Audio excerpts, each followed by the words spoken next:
Meron ako guys, yung natirang ka. Ayan, so guys, gagawa na tayo ng ating sausawan. Ayan. Ayan, luto na din. Ayan.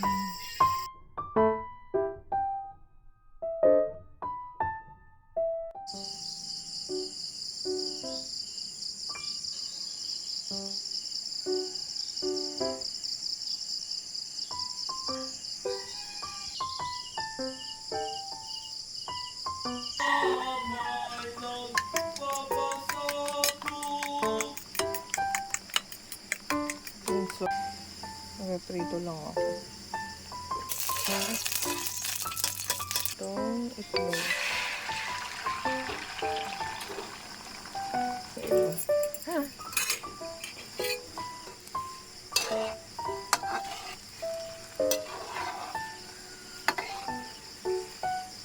So, 6 o'clock pa lang ng umaga guys. Kaka 6 o'clock lang ata. Pero ang dilim pa rin sa labas kasi maano pa rin yung panahon. Makulimlim.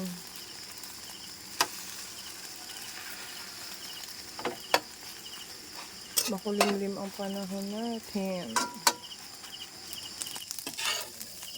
Ayan, nag-fried rice na rin ako guys. Yung natirang kanin kagabi.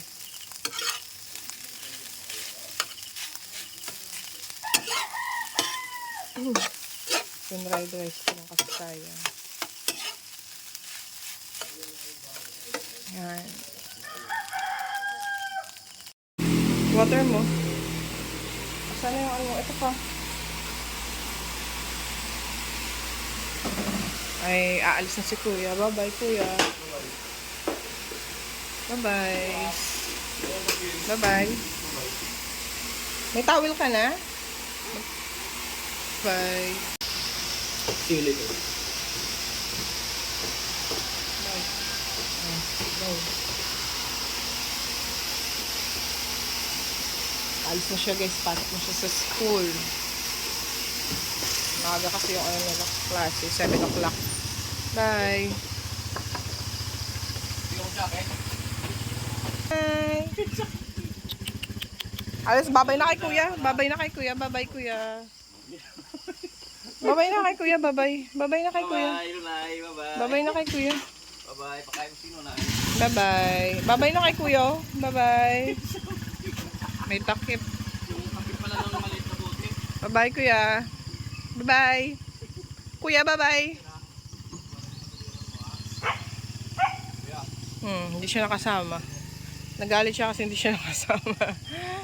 Ay, nunay. Ay, naka. Makulimlim pa rin ang panahon, guys. Makulimlim pa rin.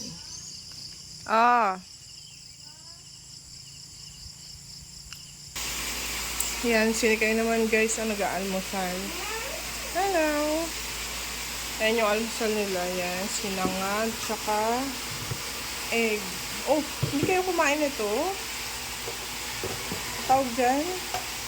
Yan. Beef steak. Yung kagabi yan na... Tikman mo lang. Yung natira kagabi guys, ginawa namin burger. Tikman mo lang. Sarap. Alam mo dyan? Ayaw mo? Hap naman ah. Kagabi lang yan. Walis muna tayo guys. Kasi yung dumi ng sahig natin.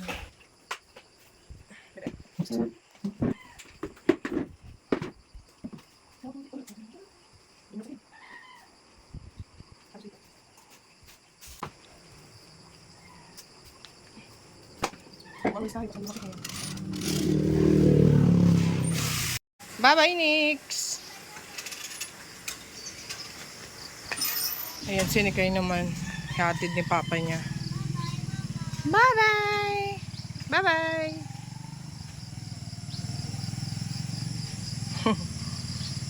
Ayun. Dating lang kasi ni Papa nila, guys. Nag-atid siya kay nag-atid siya kay Kuya. Tapos pagdating niya, hatid na naman siya sa kay ni Kyle. Pero yung school ni Kai, is malapit lang naman, andyan lang naman sa barrio. Yes, so naglilinis ako ng bote guys. Ito. Yung bote ng mga, tawag doon?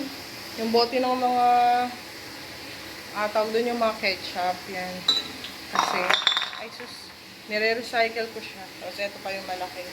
Gawin kong ano, lagayan ng mantika or di kaya yung sausawan ba. Yung sinamakan, yan, sausawan, lagyan natin siya. Kasi meron akong tuba doon. Tapos umasim na siya. Matagal na yun eh.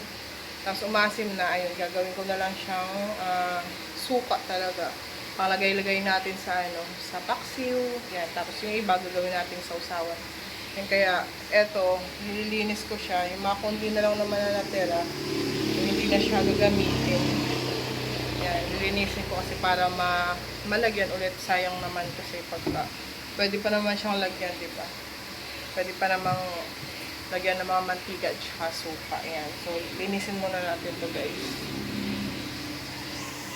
Hello, morning. Good morning. Ning. Buntis na naman si Muning. Punta tayo dito guys sa ano, sa likod. Manguha ko ng sili. Kasi ilalagay natin dun sa may ating ano, sausawan. Ito, meron akong nakuha konti. Ayan, so dito tayo. Ayan, ang daming mga maliliit oh. Ayan. Ayan guys oh. Ayan, so manguha tayo. Ayan, ang dami. Maganda tong sili na to kasi ano, kahit maliit lang siya pero maanghang.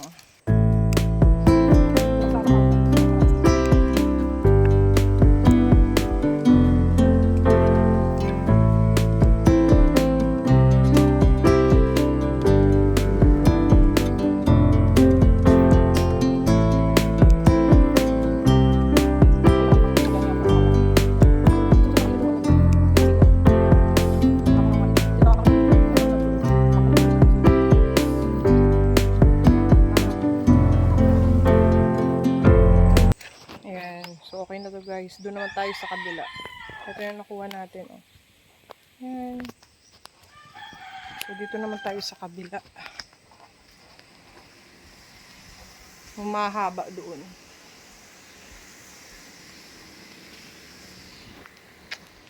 Ayan, marami din doon. Ayan guys. Oh. Konti lang pala yung hinog.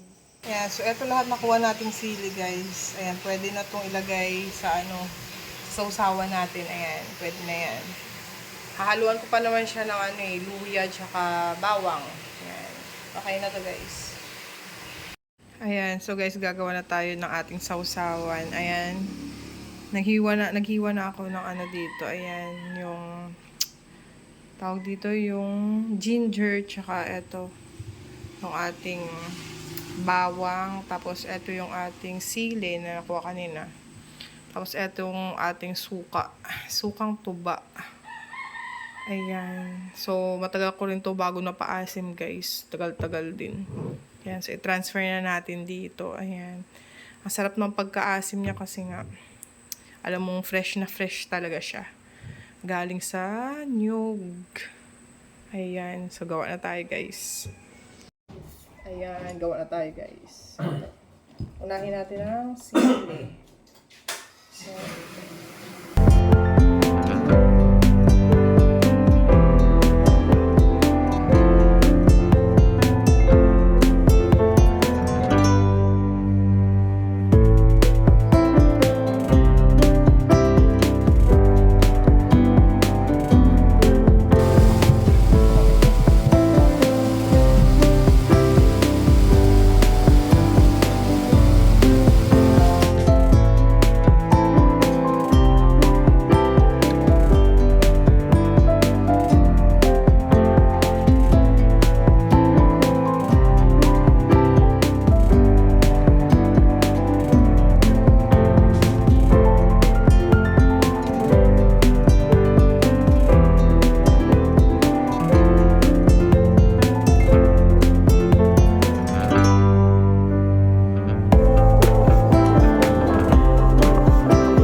sausawan.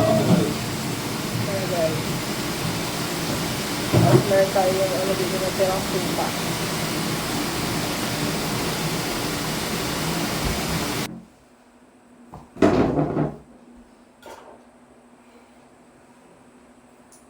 Ayan, so magtutupi naman tayo guys ng ating mga nilabhan nung nakaraan pa to.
Ayan, so tapos na tayo magtupi, guys. Ito na yung tinupi natin.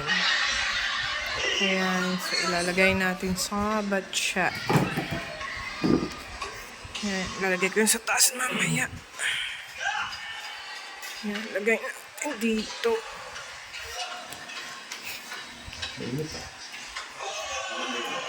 Siyempre, umuupo ako eh. Ayan. So, lagay natin siya sa batya mamaya, iakap natin. Yung, ano mamaya mal, tawag doon yung laundry, ano mo kay Russell pag nagsundok ka. Yan pa yung palalabhan namin. Tapos, meron kaming isda dito guys. Ayan. Yan, lamadang yan. Malaking isda. Binili tawag dito. Binigay ng kapatid ni Mister, dumaan kanina dito. So, hindi ko alam kung anong gagawin namin. Sasabawan ba or papaksiwin. Pero masarap to sa sabaw guys. Itong isda na to. Yan. Dami oh. Nilagyan ko na siya ng asin para hindi siya masira. Tsaka hinugasan ko na siya. Kasi tayo guys. Hagnan namin yun. Tinapay na, tawag yun? Pinalaman na ng cheese.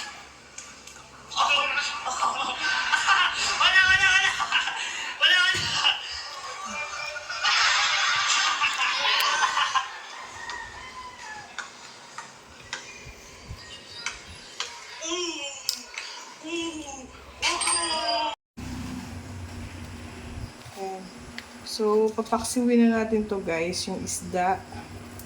Yan, so lagyan na muna natin ng, ng asin. Yan. Tapos yun, yung natira. Ayun, yung natira guys. Sasabawan natin. Nagpakulo na ako ng tubig doon. So, ito, timplahan lang muna natin. Yan. Tapos, lagyan natin ng paminta.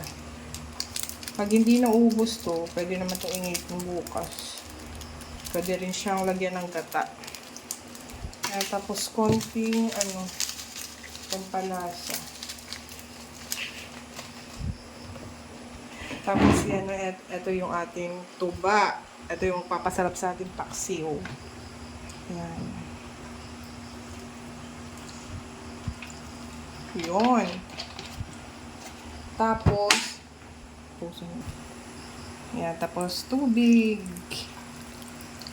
Yan, para maluto na maayos ang ating isda. Yan, sasalang na natin yan guys. Okay. Ayan, luto na ang ating sinabawan na isda guys. Yan, so hinaluan ko lang siya ng pechay. Ayan. Yan. Higop na naman tayo ng mainit na sabaw kasi malamig. So, ito yung ulo niya, oh. Laki ng ulo niya. Ayan, oh. Ay, tanggal yung mata. Ayan. Ayan, so, Aluluto lang talaga nito, mainit-init pa. Ayan. Tapos yung paksiw, ayan, luto na din. Ayan. So bukas, pwede natin lagyan ng ano yan. Pwede natin lagyan ng gata. Tsaka talong. Masarap din yan, guys. So kain na tayo. Ito, masarap talaga itong sinabawan. And so, hanggang dito lang ating vlog, guys.